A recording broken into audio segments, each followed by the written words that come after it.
மதிமுக 31வது ஆண்டு தொடக்க விழாவும் பாராளுமன்ற தேர்தலில் வெற்றி விழாவை முன்னிட்டு செங்கல்பட்டு வடக்கு மாவட்ட பகுதியில் கொடியேற்றி இனிப்பு வழங்கி சிறப்பித்தனர். மதிமுக 31வது ஆண்டு தொடக்க விழாவை முன்னிட்டு நடைபெற்ற பாராளுமன்ற தேர்தலில் வெற்றி விழாவை முன்னிட்டு செங்கல்பட்டு வடக்கு மாவட்டம் முழுவதும் மாவட்ட செயலாளர் மாவை மகேந்திரன் தலைமையில் பலாவரம், குரோம்பேட்டை, பம்மல், பொழிசலூர், அனகாபுத்தூர், திருநீர்மலை, சிட்லப்பாக்கம், பெருங்களத்தூர், தாம்பரம், படப்பை, மாங்காடு ஆகிய பகுதிகளில் கொடியேற்றி இனிப்பு வழங்கும் நிகழ்ச்சி நடைபெற்றது. இதில் சிறப்பு அழைப்பாளராக உயர்நிலை குழு உறுப்பினர் வடசென்னை கிழக்கு மாவட்ட செயலாளர் ஜீவன் பங்கேற்று கொடியேற்றி இனிப்புகளை வழங்கி சிறப்பித்தனர். அதேபோன்று குரோம்பேட்டை 26வது வார்டில் மாவட்ட துணை செயலாளர் குரோம்பேட்டை நாசர் அவர்களின் தலைமையில் ராதா நகர் போலீஸ் பூத் அருகே மற்றும் 4 இடங்களில் மதிமுக கட்சியின் கொடி ஏற்றப்பட்டு பின்னர் பொதுமக்களுக்கு இனிப்பு வழங்கும் நிகழ்ச்சி நடைபெற்றது.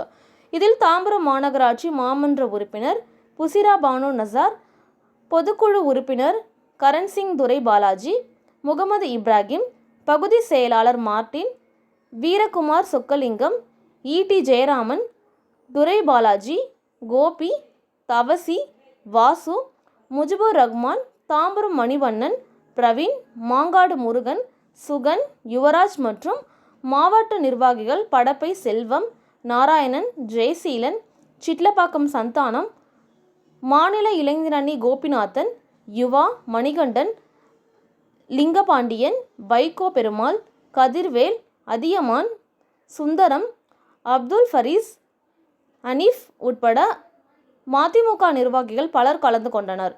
செங்கல்பட்டு வடக்கு மாவட்ட மதிமுக சார்பில் 84 இடங்களில் கொடியேற்றி இனிப்பு வழங்கினர் என்பது குறிப்பிடத்தக்கது. திருச்சி நாடாளுமன்ற தொகுதியில் தனிச்சின்னமான தீப்பெட்டி சின்னத்தில் போட்டியிட்டு கழகத்தினுடைய முதன்மை செயலாளர், எங்களில் ஒருவர் எங்களுக்கானவர் அருமை சகோதரர் துரை வைகோ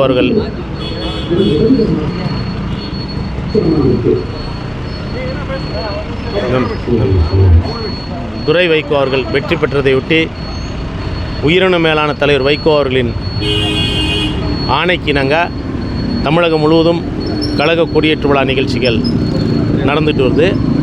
செங்கல்பட்டு வடக்கு மாவட்ட கழகத்தினுடைய சார்பில் 77 இடங்களில் கொடியேற்று விழா நடத்துறதுக்கான ஏற்பாடுகள் செய்யப்பட்டிருக்குது. அதனுடைய தொடர்ச்சியாக காலையிலேருந்து இது ஏறக்குறைய 28-29வது கொடியை நான் ஏற்றி வச்சுருக்கிறேன். இந்த மாமன்றத்தினுடைய உறுப்பினர் இந்த நிகழ்ச்சியை சிறப்பாக ஏற்பாடு செஞ்சுருக்கிறாரு. அவருக்கு முழு ஒத்துழைப்பு இந்த பகுதி கழகத்தினுடைய செயலாளர் செஞ்சுருக்கிறாரு. அப்படி நிகழ்ச்சியை ஏற்பாடு செஞ்ச அனைவருக்கும் நான் மனமார்ந்த நன்றியை தெரிவிக்கிறேன். அதே நேரத்தில் மறுமலர்ச்சி திராவிட முன்னேற்ற கழகம் மக்களுக்கான இயக்கம், மக்களுக்காகவே இயங்கக்கூடிய இயக்கம்ங்கிறத சொல்லி விடைபெறுகிறேன். நன்றி, வணக்கம்.